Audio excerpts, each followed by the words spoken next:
ও দয়াল আল্লাহ, জাহান্নামের মধ্যে বান্দারে যে ঢুকাইমু, বান্দারে কেমনে রাখবা? আমার নবী কই উম্মত রে, জাহান্নামে যখন ঢুকাইব রে, ওই জাহান্নামের মধ্যে আমার আল্লাহ 1000 বছর লাল রঙের আগুনে জ্বালাইবো, আর 1000 বছর সাদা রঙের ধোঁয়াওয়ালা আগুনে জ্বালাইবো, আর 1000 বছর কালা ধোঁয়াওয়ালা আগুনে জ্বালাইবো। বান্দারে 3000 বছর জ্বালায়া এত কষ্ট রে, এত আঘাত দেওয়া হবে। আমার নবী যখন এই কথাগুলা বলে, মসজিদে নববীর মিম্বরের মধ্যে দাঁড়ায়া দাঁড়ায়া নবীর সামনে 70 মতান্তরে 72 জন সাহাবায়ে কেরাম বসা, কানতে কানতে 40 জন সাহাবী বেহুশ হয়ে গেছে, বাকি 30 জন গড়াগড়ি করে কান্দে আর কয়, নবী গো, ইয়া রাসূলুল্লাহ, এত কষ্ট যদি বান্দা পায়, এই কষ্ট কেমনে সহ্য করব, কেমনে সহ্য করব? আমার নবী কান্দে। এই সাহাবায়ে কেরাম, তোমরা ধৈর্য ধারণ করো। ইয়া রাসূলুল্লাহ, এই কষ্ট তো সহ্য করতে পারবে না। আমার নবীজি, আপনি বলেন না, বান্দাটারে কি একটু মুক্তি দেওয়া হবে না, আরাম দেওয়া হবে না? 3000 বছর জ্বালায়া আমার আল্লাহ বান্দারে আর কত কষ্ট দিব, একটু কি শান্তি দিত না? আমার নবী কয়, দিব দিব দিব। বান্দারে 3000 বছর পরে একটা জায়গার উপরে দাঁড় করে দিব, বান্দারে বলা হবে, এর বান্দার দল কি বলবা বলো? বান্দা কিছু বলবে না, 3 বার বলবে, মোয়ে পানি, মোয়ে পানি, মোয়ে পানি বলে 3 বার চিৎকার করবে। সাহাবায়ে কেরাম কান্দে। ইয়া রাসূলুল্লাহ, তখন কি পানি দেওয়া হবে না? আমার নবী কয়, সাহাবীরা শোনো, হ্যাঁ পানি দেওয়া হবে। নবী গো, কিসের পানি দেওয়া হবে? আমার নবী কয়, শোনো, একটা লোহার পাত্রে গরম কইরা আগুনের কয়লা যেমন লাল হয়ে যায়, ওই লোহার পাত্রটারে আগুনের গরম কয়লার মধ্যে গরম কইরা ওই পাত্রটার ভিতরে অন্যান্য জাহান্নামীদের রক্ত আর পুঁজগুলা দেওয়া হবে। বান্দা নে, পান কর, পান কর। দুনিয়ার কোন রক্ত, দুনিয়ার কোন পানিতে ময়লা পড়লে পান করি না, রক্ত পুঁজগুলা কেমনে পান করবা? হোসেনপুরের বাবা একবার চিন্তা করো, রক্ত পুঁজগুলা পান করতে পারবা না। আমার নবীর সাহাবায়ে কেরাম বলে, নবী গো, তখন কি তারা পান করবে? আমার নবী কয়, বড় পিপাসায় থাকার কারণে তাদের কলিজা শুকিয়ে যাবে, তারা পানিগুলা তাদের জিহ্বাতে ডালবে, জিহ্বাটা গলে যাবে, জিহ্বাটা গইলা পেটের নাড়ি বুড়িগুলা গইলা পায়খানার রাস্তা দিয়ে থরথর থরথর করে বের হবে। মানুষ এত কষ্ট কেমনে সহ্য করবা গো? একটা বার চিন্তা করো, একটা বার চিন্তা করো। আল্লাহর নবীর প্রখ্যাত সাহাবী হযরত ওমর ইবনে খাত্তাব রাদিয়াল্লাহু তাআলা আনহু একদিন ফজরের নামাজের সময় কান্না করতে করতে আমার নবীর কাছে আইসা ডাক দিয়ে কয়, আল্লাহর হাবিব, আমি বড় মারাত্মক একটা স্বপ্ন দেখেছি নবী গো। ওমর ইবনে খাত্তাব, কেমন স্বপ্ন দেখেছ? নবী, আমি দেখেছি দুনিয়ার জমিনের মধ্যে এমন গরম হাওয়া, গরম বাতাস মানুষের গায়ে লাগতেছে, মানুষের চামড়া গুলা ঝরে ঝরে পড়ে যাচ্ছে, মানুষের শরীরে ফুসকা পড়ে যাচ্ছে। নবী, আমার নবী বলে, ওমর ইবনে খাত্তাব, আমার আল্লাহ তাআলা গভীর রজনীতে তোমার এই স্বপ্ন দেখায়া তোমার ইঙ্গিত করেছে, ওমর ইবনে খাত্তাব, গভীর রজনীতে ঘুমিয়ে থাইকো না, ওঠো ওঠো ওঠো, আল্লাহ তাআলার ডাকে সাড়া দাও, যেন তোমার পুরা শরীরটা জাহান্নামের আগুনে জ্বলে না যায়। আমার পর্দার অন্তরালের মা, আমি চাই না গো তোমাদের শরীরটা জাহান্নামের আগুনে পুরুক। এ মুরব্বি বাবারা, আমি চাই না গো তোমাদের দেহটা জাহান্নামের আগুনে পুরুক। আমার নবী বলে শুধু জাহান্নামের আগুনে না, কবর থেকে যখন মানুষগুলো হাসরের ময়দানে চলে যাবে গো, ওই হাসরের ময়দানে এমন একটা ভয়ঙ্কর অবস্থা হবে, তামার জমিন হবে। ওই জমিনের মধ্যে অনেক মানুষের ঘাম থাকবে তাদের হাঁটু পরিমাণ, অনেক মানুষের ঘাম থাকবে নাভি পরিমাণ, অনেক মানুষের ঘাম থাকবে তাদের বুক পরিমাণ, অনেক মানুষ গ্রামের সাগরে সাঁতার কাটতে থাকবে। জমিনটারে এমন উত্তপ্ত করে দেওয়া হবে, ঘামগুলা শুকিয়ে যাবে, মানুষগুলা হায় হাহাকার। মার সামনে সন্তান, সন্তানের সামনে মা, মায়ের সামনে এলাকার প্রতিনিধিরা, সব মানুষগুলা উলঙ্গ অবস্থায় হাসরের ময়দানে উঠবে। একজনের শরীরে কোনো জামা কাপড় থাকবে না, উলঙ্গ অবস্থায় হাসরের ময়দানে আপনি আমি উঠে যাব। এমন হাহাকার, এমন আফসোস। পর্দার অন্তরালের মা, যুবক ভাই, মুরব্বী বাবা, মনে কি তোমার প্রশ্ন জাগে না? একজনকে আরেকজনের দিকে তাকাবে না? আমার নবী কয় না না, তাকাইবার সময় তো পাবে না, কারণ আমার আল্লাহ তাআলা হাসরের ময়দানে একটা মানুষের মাথার উপরে 12টা করে সূর্যের তাপ প্রদান করবে, 12টা সূর্যের তাপ। ওই 12 সূর্যের তাপে মানুষের মগজ গুলা গলে যাবে, কানের ছিদ্র দিয়ে মগজ গুলা বের হবে। এত কষ্ট, হাই হুতাশ। এ হোসেনপুরের মানুষ শোনো, এ পর্দার অন্তরালের মা শোনো, কেউ কারোর দিকে ফিরেও তাকাবে না গো। মানুষগুলা তাদের কপাল ওই সূর্যের দিকে ঘুরে রাখবে, তাদের চেহারা ঝলসে যাবে।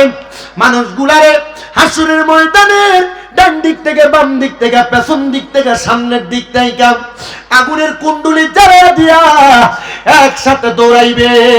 মানুষগুলা দৌড়াইতে থাকবে। মা সন্তানকে চিনবে না, বাবা মাকে চিনবে না, বাবা তার স্ত্রীকে চিনবে না, দুনিয়ার কোনো ভাই তার বোনকে চিনবে না, বন্ধু বান্ধবকে চিনবে না। চিন্তা করে দেখো, দুনিয়ার বন্ধু বান্ধবের সাথে মধুর সম্পর্ক নিয়ে মারামারি ঝগড়া ফাসাদ হয়, স্বামী স্ত্রী মারামারি ঝগড়া ফাসাদ হয়, ভাই ভাই দ্বন্দ্ব ফাসাদ হয়, কেউ তোমার চিনবে না।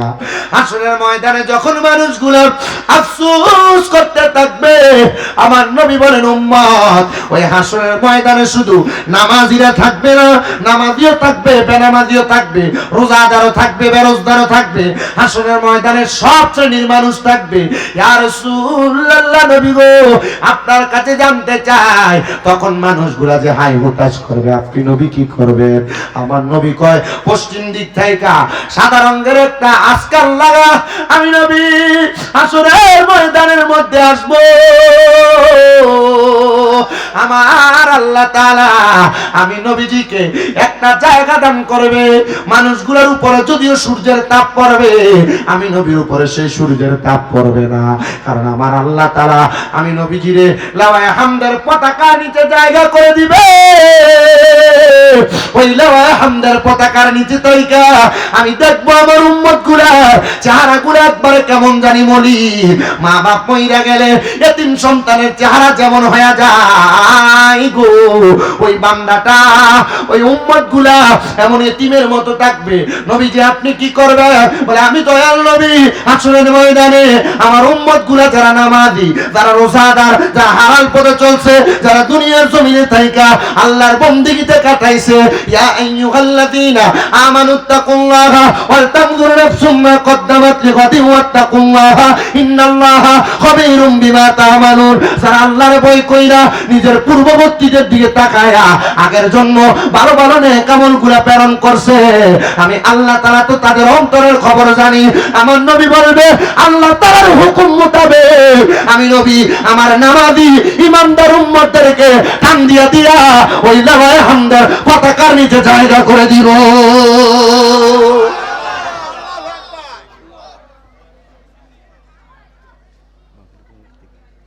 মারহাবা।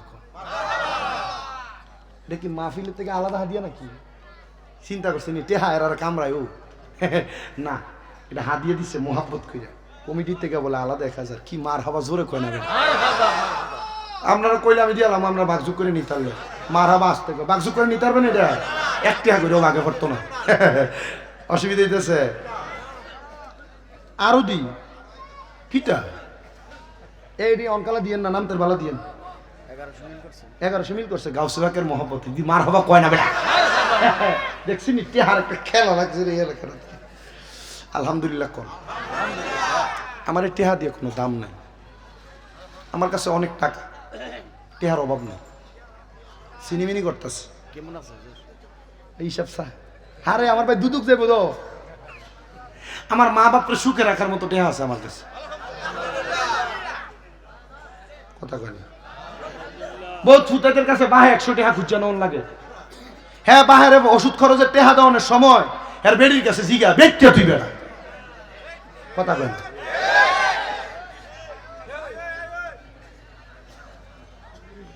তবে আমার মনটা বেশি একটা কষ্ট, আজকে 8 মাসের উপরে আমার মাটা অসুস্থ।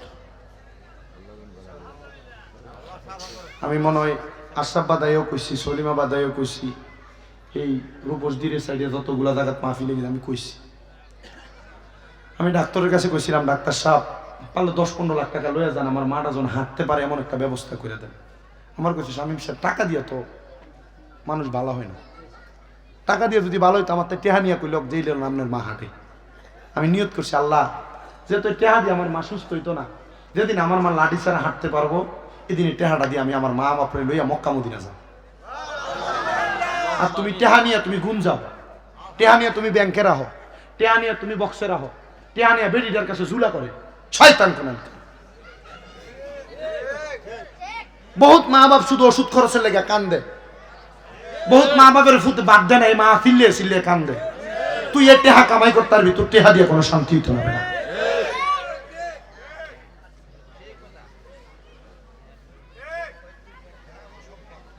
গতকালকে এক রাইতে তো মনে 95,000 টাকার মতো লিয়ে ঘরে গেছে এক রাইতে। ওই মিয়া লইয়া যাইয়া টেহা তো ঘরে রাখি নাই, আগে আমার উঠেছি ঘুমের থেকে উঠে ওই যে যাওয়ার সময় খিচুড়ি লেগেছে। নোয়াগাঁও আর কি আপনাদের নোয়াগাঁও, এর আগেরটা ওই যে তিতাস, এর আগেরটা বলরামপুর। কইরাতে বাড়িতে গেছি, যে আগে আম্মা উঠছে যাইতে এর আবার ডিব্বাত ভরে খিচুড়ি দিয়ে দিছিল, ওটাই খাবাইছি। যাইতে আম্মার পছন্দের বিস্কিট লয়ে গেছি, নিয়ে রাখছি। কইছি কিছু লাগবো নি, কইছে আমার ছোট ভাইটার বিয়া কয়দিন পরে। আমি কইছি যে তার লাগে কিছুটা খরচ লাগবো, টেহা দিছি। কইছে ঘরের খরচ লাগবো, এটার লাগে আলাদা টেহা দিছি। এরপরে দেখছি আর দিয়ে চাইছি, চাইয়া আবার আলাদা কিছু টেহা বাইর করে এটা কইছি আপনার কাছে রাখেন। কমে গেছে কথা কয় না, কমছে। আজকে আওয়ানোর সময় তো এক ভক্তই পকেটে ওই যে ইয়ার আমি পরে গইনা দিয়ে 10,000 টাকা দিয়ে দিছি। মার দিছি রেটকে 9,000 টাকা আর দেয় 10,000। আজব, তোর মা বাপরে টেহা পয়সা দিলে তোর টেহা কমতো না বেটা। তোমার আম্মা আব্বার কাছে তুমি তোমার সম্পদ রাখলে, মা বাপ যতদিন বাচ্চা আছে টেহা পয়সা চিন্তা করিস না। আম্মা আব্বারে খুশি কর, কই থেকে আইবো চিন্তা করতে পারবা না মিয়া। আমার পর্দার আলে মহিলারা বইয়ে রয়েছে, আম্মা আপনার মধ্যে যারা আছেন জামাই শ্বশুর শাশুড়ি 10-20 টাকা দিলে আপনার কেন কেনা, আপনি বোকা বেডি, আপনি বোকা বেরিয়ে হয়তো এই কথা বলে অনুষ্ঠিত হয় বোকা। আমার যাইস না, আমি চাই না তোরা জাহান নামে যাস, আমি চাই না আমার আম্মাদি জাহান নামে যাক। কারণ নিজের জামাই যদি নিজের টেহা পয়সা থেকে তার শ্বশুর শাশুড়ি মানে তার মা বাপরে, জামাইয়ের মা বাপরে যদি দেয় আর তারপর তোমার নন্দেরে দিলে যদি দেয়, এই জামাইয়ের কামাই আল্লাহ তাআলা অফুরন্ত বরকত দিয়ে দেয়। আমার বাপের কামাই বুঝি নেই, আমি নিজে কামাই করি, এটা দিয়ে চলে। এবার আমার থেকে মানে আমার বাপ আমার সামনে আমার ড্রাইভার টাইভার থাকলে দিয়ে গেলে আমি আবার দেখলে আমি একদিনে আমার ড্রাইভারের সামনে কইছি, তোমার সামনে দেখলে আমার ডর লাগে, তুমি কোন সময় টেহা খুঁজ যাবো। আসি ওনামানা করি, কারণ আমার আবার টেহা দিলে ধরেন 1,000 দিছি ঘুরে আইয়ে করবো নাই, 5,000 দিছি ঘুরে আইয়ে করবো নাই, 10,000 ঘুরে আইয়ে নাই, কো আছে হয় ধরেন নিজের আত্মীয় স্বজনের কেউ দিব, না নিজে দোকানে বইয়া বা বন্ধু এলাকার মানুষ যা আছে হুজুরে বাপ না, আমি কইছি নিজে খাইবেন না কেউ থেকে, তাহলে 10 কাপ খাওয়াইবেন। আমার বাপে খাওয়াইবো, আল্লাহ আমারে দিব। আমার মা খাওয়াইবো, আল্লাহ আমারে দিব। কথা কই হ্যাঁ? তা আমি বুঝি তো বাপের মনটা খারাপ হয় না, আমি এটা মনে করি না কিছু। আমি কইছি যে টাকা পয়সা সব আপনারা পিছনে খরচ করলে অসুবিধা হইব। আমি আমার মার এই কথা কইছি যে আমি যদি মইরা যাই, যেটি কামাই করে দিয়ে গেছি আপনারা খাইয়া মরতে পারবেন। আমার যে মাদ্রাসা চলে কয়টা এটা কেউ জানেননি? কন না কেটা জানি কইছে? ওই যে কইছে তো কস না, এইটা জানে তো এমনি চলে নাকি? আমি কিছু চিন্তা করা লাগে না। এক মহিলা আমার ফুড ডাকছে, ময়মনসিং হালুয়া কাট বাড়ি, মোবাইল লয়ে চলেছে ৬০,০০০ টাকা দামের, মিষ্টির বক্স লয়ে চলেছে ৬টা, আপেল কমলা সমানে। আর আমি যদি কই যে আমার বাড়িতে আমি আমার ভক্তরা জায়গা দিমু, আমার যে বাড়ি আছে এই বাড়ির মতো ৬০টা লাগবো আমার ভক্ত জায়গা দনের লাগিয়া। এটা কি লেগে জানেননি? এটা অন্য কোনো কারণ হইছে না। আমি মাদ্রাসা 6-7 যখন পড়ি তখন আমি ওয়াজে শুনছিলাম মা বাপের পায়ে সুমা দিলে আল্লাহ ফুতের দামি বানায়, বড় বানায়। আমরা তখন বাতার বেড়ার গড়া ছিল, বাতার বেড়া চিনেননি? এই বাতার বেড়া গোবর দিয়ে লেপ পেরা যে গরম বিল্ডিং, বাতার বেড়ার গড়া ছিল। এই ঘরে আম্মা আব্বা হুইয়া রয়েছে, যাই শুধু ফাঁড়ি সুমা দিছি, কাম লাগছে তো। আজকে 10 বছর চলে হুজুর ওয়াজ করি। আমি চিন্তা করেছি আমার বয়সটা কত দূরে, 10 বছর ওয়াজ করি। আমি শিক্ষাগত যোগ্যতা দিয়া কামেল পরীক্ষা দিতেছি ফেকাতে। আমি কি আমার শিক্ষাগত যোগ্যতা কুমিল্লা ইউনিভার্সিটিতে বাংলা অনার্স শেষ, আমি কি শিক্ষাগত যোগ্যতা দিয়া আল্লাহর কসম আমি আমার মাদ্রাসার সব ছাত্ররা থেকে আমি সবচেয়ে গাধা। তবে আমি বিশ্বাস করি আমি যেদিন আমার মা বাপের পায়ে চুমা দিছি, তোমরা যারা পোলাপান এখানে বসছো, মা বাপ কোনো কাজের জন্য বলে ফাটতাম না করে দমুদ দিয়ে দেয় যাও, আল্লাহর দোহাই লাগে। আব্বাসিরা আপনারা যারা ছোট ছোট আছেন, আপনারা মা বাপ কোনো কথা কইলে, কোনো কামের লেগে কইলে ফাটতাম না কইয়া ফালাই দিয়েন না। কে লেগা এই আম্মা আব্বা যে ফাটতাম না কনে মনে যে কষ্টটা গেছে, জীবনে আর বড় হইতে পারতাম না, জীবনে আর কোনো কামাই রুজি করতে পারতাম না, জীবনে আর শরীরে শক্তি খুঁজা পাইতা না, মানুষের কাছে দাম পাইতা না। কারণ মা বাপরে তুমি দাম না দিয়া দুনিয়ার কি এর এমপি আর কি এর মন্ত্রী জুতার বাড়ি খেয়ে মরবা বেটা, আম্মা আব্বার মনে কষ্ট দেওয়ার কারণে। কি কর বহুত মা বাপ ফুতে খানা দেয় না, চোখের পানি ফালে ফালে কান্দে, আছে না? বহুত মা বাপ আছে ফুতে ধমক দিছে, এ কথা চিন্তা করে করে কান্দে। আরে আমি আমার আম্মা অসুস্থ হওয়ার পর আমার জীবনটা জাহান্নামের মতো হয়ে গেছে। টাকা কামাই করি না আমি, দৈনিক রাইতে কামাই করি না হুজুর, ভোরটিয়া কামাই করি। এটা আমার কাছে জীবন মনে হয় না। কে লেগে মনে হয় না জানেন? কারণ আমি ঘুমের থেকে ওঠার আগে আমার নাস্তা আমার টেবিলে আমার আম্মা হাজির করে রাখতো। আজকে শুক্রবার গেল, গত শুক্রবারে আমার মা 12টা বাজে, আমি আমার আম্মার রুমে গেছি, আমার মোটরসাইকেলে চাবিটা লইতাম, আমি যাই দিই আমার মা কান্তাছে, আমার মাটা কান্তাছে। আমি কিছু কান্দেন কেন, কোনো সমস্যা হয়েছে? ও না, কোনো সমস্যা হয়েছে না। আমার মা কইতাছে যে আমি কান্দি, তুই একটু পানিও খাইয়া যাইতেছস না, এমনি জুমার যে খেতেছস। আমার মা সুস্থ থাকতে সেমাই রানতো। আমার আম্মা জানে আমি বাসা বাসা দুধে সেমাই খাই, রাইন্দা টেবিলের উপর রাখতো, ডিম সিদ্ধ করে রাখতো, রুটি তরকারি আলাদা রাখতো, আলাদা চা দিত, দুধ দিত, আমি সেটা দিতাম। কিনতেন দেন এডি। আমি তখন এই কথাটা স্মরণ করে কাঁদছি, এখন যে আমার মাটা অসুস্থ, আমার কে খাওয়াইব? এই অসুস্থ যে লাঠি বোট দিয়ে দিয়ে ভাই আমার ঘুম অবস্থা, আমার মা আমার কফাল ছাড়া, আমি মাতি না, আমি চোখ খুলি না, তাইতে আছে পুতিনি কোনো অসুস্থ হয়ে গেছে।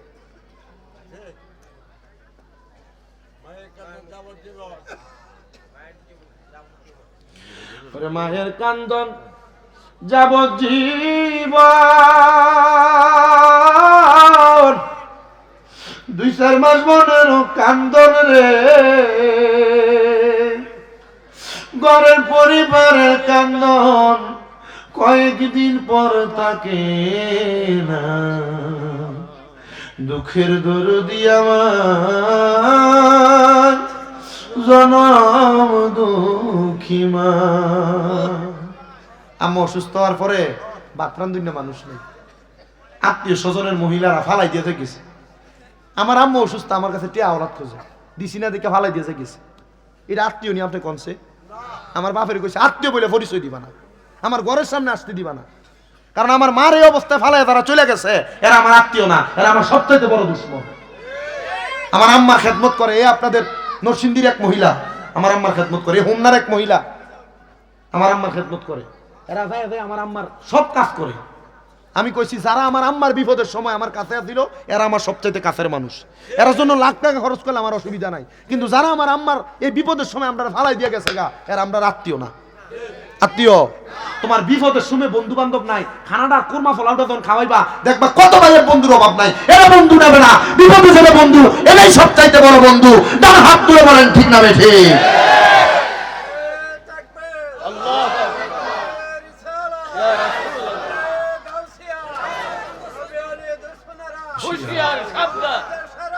শত ঈদ আল মিলাদুন